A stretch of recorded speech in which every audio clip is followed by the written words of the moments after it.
I'm Gwen Preston of Resource Maven, and we are here at the September Metals Investor Forum. Crazy that it's September already, but anyways, I am joined right now by Dale Verran of Fortune Bay. Thanks so much for being here. No, thanks for having us, Gwen. So, Fortune Bay, you have a gold project that has been something that you've been advancing steadily for many years, but really you guys are uranium. You're a uranium team who did gold because uranium didn't have opportunity for a long time, and that's the nature of the business. And then uranium sort of came back, like the opportunity resurfaced. So do you want to describe the projects that you're now working and sort of how they came to be when that uranium opportunity resurfaced? Yeah, for sure. I guess my background was previous VP exploration for Denison, spent 5 years in that role and made some discoveries with the Denison team.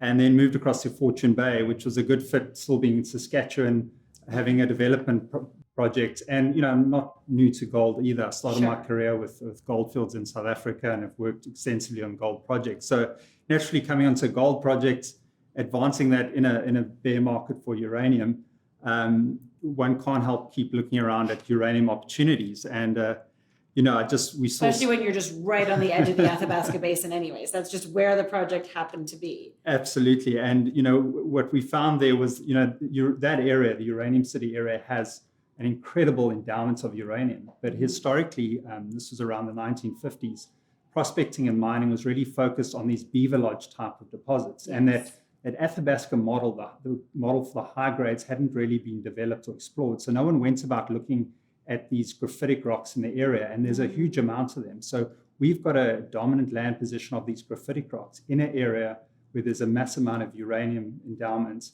and that hasn't been tested properly. So, and you combine that with the infrastructure in the area, which includes a power line and nearby to Uranium City, and it makes for a really compelling exploration scenario when you're looking for shallow, high-grade deposits, right on the edge of the Athabasca Basin. And I mean, that's certainly why I own Fortune Bay, is for the potential to discover precisely that in a rising uranium market, because we were chatting before, any new high grade, especially shallow uranium discovery in this market is going to attract attention, because we're just short on exactly that kind of asset, and it's a good asset to have. Talk about, okay, so there's two projects. There's Mermac, which is the Goldfields Project, but you rename the side of it that's uranium so it doesn't get too confusing. And there's Strike. So talk about what you've done on those two projects this summer. Yeah, so this summer we started our initial or maiden drilling campaigns, and it was really a first pass to test these EM conductors or graphitic rocks that had never previously been drill tested. We went through a phase of some target generation through the winter where we did some geophysics, gravity, and some additional EM and defined targets. And then we went about testing those. So now this is a first pass test. The projects have significant scale across the two projects. There's about 60 kilometers of strike.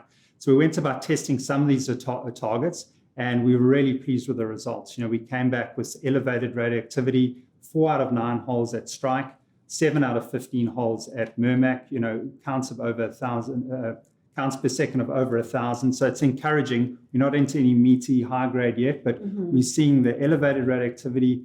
And the model we're chasing, the Athabasca model, it's really validated that approach. We're seeing these graphitic rocks, thick, strong graphitic units, faulting, and the right types of alteration. Aside from my experience, we've got 2 guys who've recently come out of Cameco.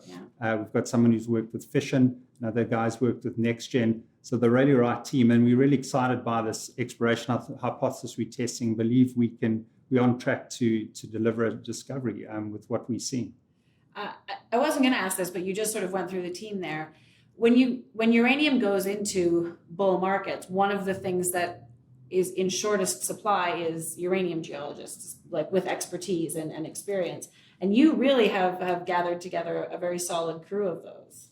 Yeah, absolutely. I'm very fortunate to, know a lot of the people, having lived in Saskatoon for 6 years. I know the community really well. And obviously during that bear market, a lot of guys left companies like Cameco, and having those connections allowed us as Fortune Bay to, we originally pulled some of the guys in when we started the work on the gold side, and without really knowing what the future would hold, we had this great uranium team, and the guys are multi-skilled geologists. So we've been able to advance the gold project, but all that experience in the uranium side is really playing to our advantage now. And I have to get you to tell the story of the Strike property, because I just love it, which is, it used to be a Cameco property.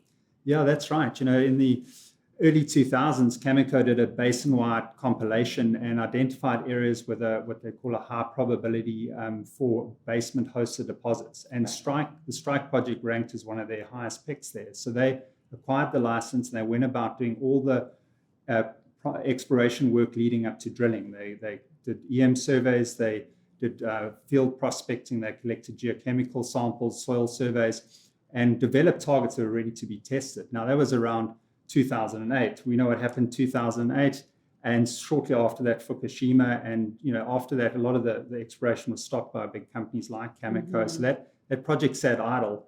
And once we started looking at the geology in that area and seeing these graphitic rocks that hadn't been ever drill tested, that ground was open, and we got in ahead of the staking rush in Saskatchewan and picked that property up. Staking fees are nominal in Saskatchewan, so it was $10,000, and just an incredible opportunity with all the right ingredients to host a discovery. So now you just have to get out there for you have to wait for assay results. You have scintillometer results, so radioactivity readings, but you're still waiting for assay results, which is the story of the exploration space, and then get back out there for round 2. Is there a particular target that you're most excited about at this point, or there's still so much opportunity that remains to be tested? There's still a lot of opportunity. I mentioned the scale of these projects, but there are some areas, particularly where we have seen elevated radioactivity, and importantly also the right types of alteration. So there's some areas where we're getting some focus. Now, when we get the assays back, we'll also get geochemistry. And we can use that geochemistry to help vector into areas. So, the second phase, which is certainly warranted, we're able to vector into and start to focus on areas more particularly. And it's really about, some of the results we've got to date indicate we could be potentially proximal to high-grade mineralization. That's the nature of these deposits. Mm-hmm. And we certainly understand that well and have the right models to test it. So very much forward to getting all that laboratory results and going from there. Fantastic. Well, I look forward to you getting back out there when that can happen. And thanks very much for being here. Thanks for having me.